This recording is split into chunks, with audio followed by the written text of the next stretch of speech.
Hello दोस्तों, स्वागत है आपका यूट्यूब चैनल पर। तो आज हम बात करने वाले हैं बाबा नीम करौली जी के बारे में, उनके 10 ऐसे चमत्कार जो आपको भी सुनने चाहिए। बाबा नीम करौली एक चमत्कारी बाबा थे। उनके भक्त उन्हें हनुमान जी का अवतार मानते हैं। वे एक सीधे साधे सरल व्यक्ति थे। उनके संबंध में कई तरह के चमत्कारिक किस्से बताए जाते हैं। आओ जानते हैं बाबा नीम करौली जी के संबंध में 10 रोचक बातें। पहली, नीम करौली बाबा का वास्तविक नाम लक्ष्मी नारायण शर्मा है। उत्तर प्रदेश के अकबरपुर गांव में उनका जन्म 1900 के आसपास हुआ था। 17 वर्ष की उम्र में ही उन्हें ज्ञान की प्राप्ति हो गई थी। उनके पिता का नाम दुर्गा प्रसाद शर्मा था। 11 वर्ष की उम्र में ही बाबा का विवाह हो गया था। दूसरी, 1958 में बाबा ने अपने घर को त्याग दिया और पूरे उत्तर भारत में साधुओं की भांति विचरण करने लगे थे। उस दौरान लक्ष्मण दास, हांडी वाले बाबा और तिकोनिया वाले बाबा सहित वे कई नामों से जाने जाते थे। गुजरात के बवानिया मोरबी में तपस्या की तो वहाँ उन्हें तलैया बाबा के नाम से पुकारने लगे थे लोग। तीसरी, एक बार बाबा फर्स्ट क्लास कंपार्टमेंट में सफ़र कर रहे थे। जब टिकट चेकर आया तो बाबा के पास टिकट नहीं था। तब बाबा को अगले स्टेशन नीम करौली में ट्रेन से उतार दिया गया। बाबा थोड़ी दूर पर ही अपना चिमटा धरती में गाड़ कर बैठ गए। ऑफिसर्स ने ट्रेन को चलाने का ऑर्डर दिया और गार्ड ने ट्रेन को हरी झंडी दिखाई, परंतु ट्रेन 1 इंच भी नहीं अपनी जगह से हिली।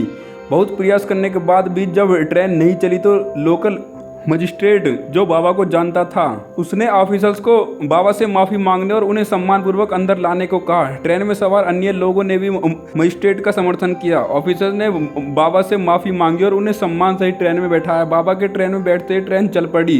तभी से बाबा का नाम नीम करौली पड़ गया। नीम करौली वाले बाबा के सैकड़ों चमत्कार के किस्से हैं। चौथी, उत्तराखंड के नैनीताल के पास कैची धाम में बाबा नीम करौली 1961 में पहली बार यहाँ आए और उन्होंने अपने पुराने मित्र पूर्णानंद जी के साथ मिलकर यहाँ आश्रम बनाने का विचार किया था। बाबा नीम करौली ने इस आश्रम की स्थापना 1964 में की थी। पांचवी, नीम करौली बाबा का समाधि स्थल नैनीताल के पास पंतनगर में है। यह एक ऐसी जगह है जहाँ कोई भी मुराद लेकर जाए तो वह खाली हाथ नहीं लौटता। यहाँ बाबा का समाधि स्थल भी है। यहाँ बाबा नीम करौली की भी एक भव्य मूर्ति स्थापित की गई है। यहाँ हनुमान जी की भी मूर्ति है। छठी, नीम करौली बाबा के भक्तों में एप्पल के मालिक स्टीव जॉब्स, फेसबुक के मालिक मार्क जुकरबर्ग और हॉलीवुड एक्ट्रेस जूलिया रॉबर्ट का नाम लिया जाता है। कहा जाता है कि इस धाम की यात्रा करके उनका जीवन बदल गया। सातवीं, 15 जून को देवभूमि कैची धाम में मेले का आयोजन होता है और यहाँ पर देश विदेश से बाबा नीम करौली के भक्त आते हैं। इस धाम में बाबा नीम करौली को भगवान हनुमान का अवतार माना जाता है। देश विदेश से हजारों भक्त यहाँ हनुमान जी का आशीर्वाद लेने आते हैं। बाबा के भक्तों ने इस स्थान पर हनुमान जी का भव्य मंदिर बनवाया।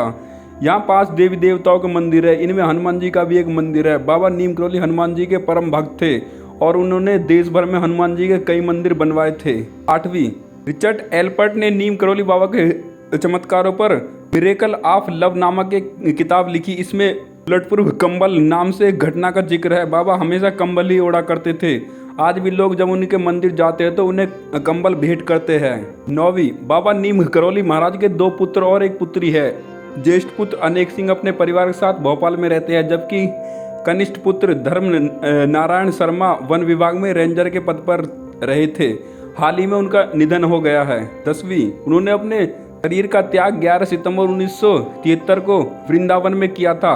बताया जाता है कि बाबा के आश्रम में सबसे ज़्यादा अमेरिकी ही आते हैं। आश्रम पहाड़ी इलाके में देवदार के पेड़ों के बीच स्थित है।